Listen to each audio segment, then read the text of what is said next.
Red Glass by Laura Rousseau, Chapter 12, Section 3. Abuelita didn't like the music blaring. She liked peace and quiet and nature sounds. That way, she could protect her animals better.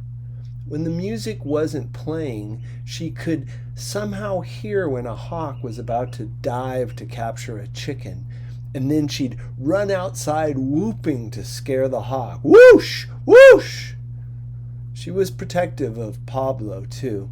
She warned him not to play in the stream and to watch out for snakes. She gave him garlic to protect him from poisonous spiders and scorpions, and tied a string around his wrist with a big seed called ojo de venado, deer's eye, to ward off evil eye in case anyone in town was envious of his fancy tennis shoes with red lights that lit up when he walked. And once in a while, she asked me to check on him because he'd been a city boy for a year and he wasn't accustomed yet to country life. I would find Pablo and his cousins chasing lizards and playing hide and seek, yelling and laughing and breathless from running. When I called them back for meals, they were always rosy-cheeked, covered in dirt, loaded down with treasures they'd found in the monte, and spouting off stories of animal encounters. Since we'd arrived, he hadn't asked me once to read to him. Meanwhile, Nola moved along the edges of life like a ghost. I would look up from working, and there she would be, hovering in the shadow of a tree, or emerging from a tangle of squash vines. She spent most of her day lying in a comfortable place, and then, for an unknown reason, maybe a change in the breeze or the angle of the sun, she moved so slowly until she found another spot that made her smile, and then she settled down, sometimes with her eyes closed, sometimes open. Sometimes the spot that made her smile was in the middle of the path to the outhouse.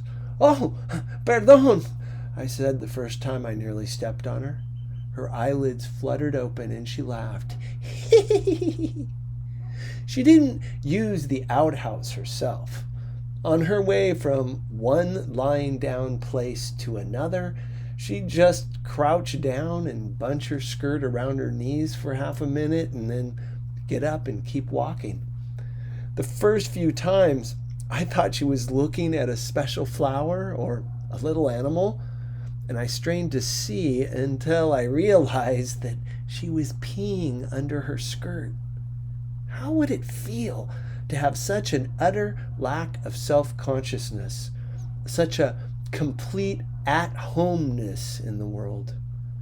Whenever I saw Angel, I wanted to talk to him, but the men seemed to have their own territory, and the women had theirs. Men hardly ever entered the kitchen, as though a force field might zap them. They even ate separately. My job was to bring them their food after they came in from the fields. At first, this made me indignant. Why did the women have to serve? But then I played it up and acted like an eager waitress putting down their food. Anything else I can get you, senor?" My voice was sweet and sticky with sarcasm. "Más agua? Tortillas?" The husbands took it seriously, but Angel smiled. He had a small dimple in his left cheek that only showed up when he was trying to hold in a laugh. In the evenings, I watched him play basketball with the other guys. They were all either little boys or older men. No teenagers, no one even in their 20s. It felt weird, like the Twilight Zone, to live in a place with no one between ages 12 and 30. The other teenage guys and girls, I discovered, had either left to study in the nearest town or gone to the U.S. or Mexico City to work. Angel was an amazing player. He whizzed effortlessly around the court. As long as someone passed him the ball, he could pop it into the basket from anywhere on the court. The other team had 3 players guard him, but even so, he jumped above their heads to catch the ball, then stayed suspended in the air as though gravity didn't exist and shot. Mr. Lorenzo stopped to rest often. He sat next to me, breathing hard, wiping sweat with his handkerchief. Why don't you take off that flannel shirt, Mr. Lorenzo? I asked in Spanish. No wonder you're hot. I have to keep it on. My organism has been through a lot. You know, if an air hit me, it could make me sick. An air?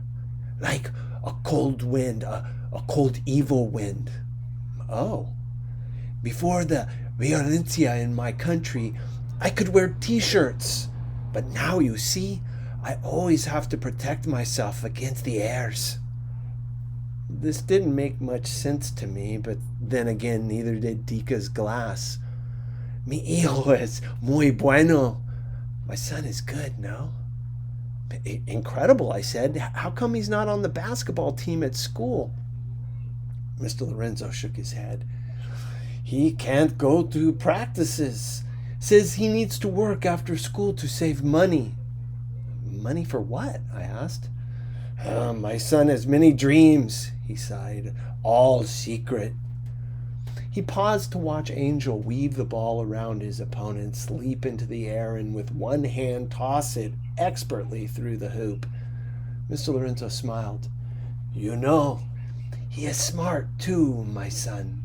Muy inteligente. His teachers say he will get a scholarship, no problem. I didn't know he was a good student. Good student? See, he works hard. Math, A. Science, A.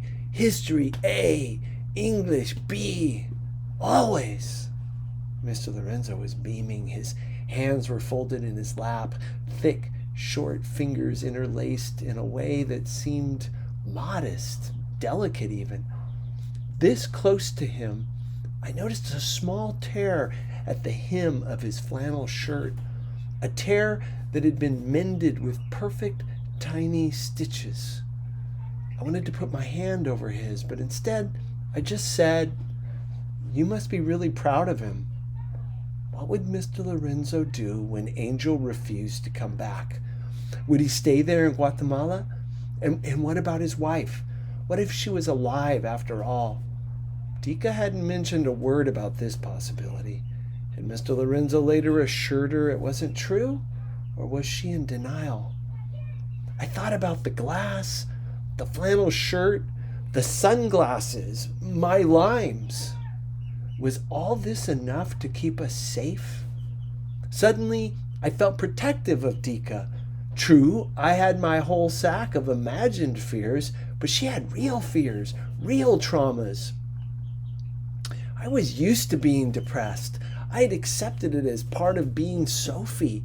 But Dika, what would happen if Dika lost that crazy spark?